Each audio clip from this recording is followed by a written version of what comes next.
नमस्कार मैत्रिणींनो, स्वागत आहे तुमचं लॉजिकल जी के मराठी या यूट्यूब चॅनलवर। लाडकी बहीण योजनेचा 21वा हप्ता अपडेट बघणार आहोत।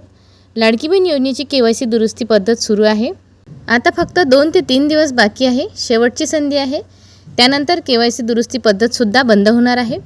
लाडकी बहीण योजनेचा मार्च महिन्याचा 21वा हप्ता त्याचे वितरण अजूनही झालेले नाही। त्याचं कारणही केवायसी दुरुस्ती पद्धत असू शकते, कारण 30 तारखेपर्यंत 30 एप्रिल 2026 पर्यंत केवायसी दुरुस्तीची पद्धत सुरू आहे। ज्या लाडक्या बहिणींनी अजूनही केवायसी दुरुस्ती केलेली नसेल त्यांच्यासाठी शेवटची संधी आहे।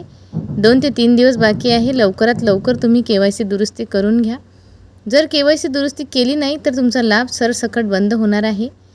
हे आहे ज्या बहिणींची केवायसी चुकलेली आहे त्यांच्यासाठी केवायसी दुरुस्ती पद्धत आहे। नवीन केवायसी अजूनही सुरू झालेली नाही आणि नवीन केवायसीसाठी पोर्टल कधी उपलब्ध करून दिले जाईल याबाबतीत अजूनही शासनाकडून कुठलीही अधिकृत माहिती समोर आलेली नाही।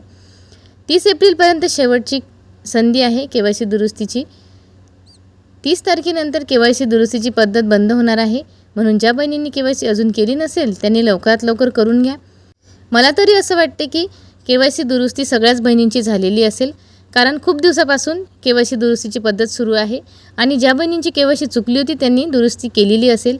कदाचित एखाद्या ताईंची राहिलेली असेल केवायसी दुरुस्ती करायची, त्यांनीसुद्धा आता लवकर करून घ्या, कारण केवायसी दुरुस्ती जर केली नाही तर तुम्ही अपात्र होणार आहात आणि तुम्हाला लाभ मिळणार नाही।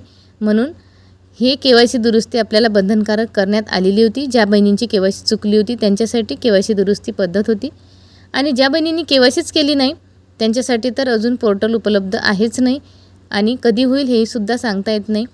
सुरुवातीला जेव्हा नवीन केवायसी सुरू झाली होती तेव्हासुद्धा मी ओरडून व्हिडिओमध्ये सांगितलेलं होतं की केवायसी ही सगळ्यासाठी बंधनकारक आहे आणि ती करावीच लागणार आहे। 31 डिसेंबरपर्यंत शेवटची तारीख होती। 31 डिसेंबर 2025पर्यंत ज्यांनी केवायसी केली त्यांना अजूनही लाभ सुरू आहे, परंतु पात्र असूनसुद्धा केवायसी ज्यांनी केली नाही त्यांचा लाभ सरसकट बंद झालेला आहे। त्याचं नेमकं कारणही केवायसीच आहे। केवायसी बंधनकारक असल्यामुळे ज्या बहिणींनी केवायसी केली नाही, काही बहिणींना सुरुवातीला असं वाटलं जेव्हा केवायसी पोर्टल नवीन सुरू झालं होतं की केवायसी केली नाही तरी लाभ सुरू राहणार आहे, परंतु ज्यांनी केवायसी केली त्यांचाच लाभ सुरू आहे बहिणींनो, आणि ज्यांनी केवायसी केली नाही त्यांचा लाभ बंद झालेला आहे। हे तुम्हा सगळ्यांना आता कळलं असेल। तेव्हाही मी सांगितलेलं होतं की केवायसी बंधनकारकच आहे, तुम्हाला करावी लागणार आहे। तेव्हा जर काही बहिणींनी केवायसी केली असती तर आता त्यांचा लाभ सुरू असता। तर काही खात्रीशीर बातम्या असतात, काही व्हिडिओ खात्रीशीर असतात आणि त्या काळजीपूर्वक बातम्या ऐकूनच आपल्याला आपला जो काही समोरचा डिसिजन आहे तो घ्यावा लागतो। तर शासनाने हा नियम काढलेला होता केवायसीचा, आणि ज्या बहिणींची केवायसी चुकलेली असेल त्यांनीसुद्धा दुरुस्ती केली नसेल तर त्यांचासुद्धा लाभ बंद होणार आहे। ज्या लाडक्या बहिणींनी एकदाही केवायसी केली नाही त्यांचासुद्धा तसाच लाभ बंद झालेला आहे। म्हणून केवायसी दुरुस्ती करणं खूप आवश्यक आहे। केवायसीला तुम्ही हलक्यात घेऊ नका, कारण केवायसी करणं खूप बंधनकारक आहे आणि आता नवीन केवायसीचं पोर्टल कधी सुरू होईल अजूनही सांगता येत नाही। तर मैत्रिणींनो, ज्या बहिणींनी केवायसी दुरुस्ती केली नसेल मी पुन्हा एकदा तुम्हाला विनंती करते की लवकरात लवकर केवायसी करून घ्या। कदाचित एखाद्या बहिणीची राहिलेली असेल त्यांनीसुद्धा लवकरात लवकर केवायसी करून घ्या, म्हणजे तुमचा लाभ समोर पुढे असा सुरू राहील।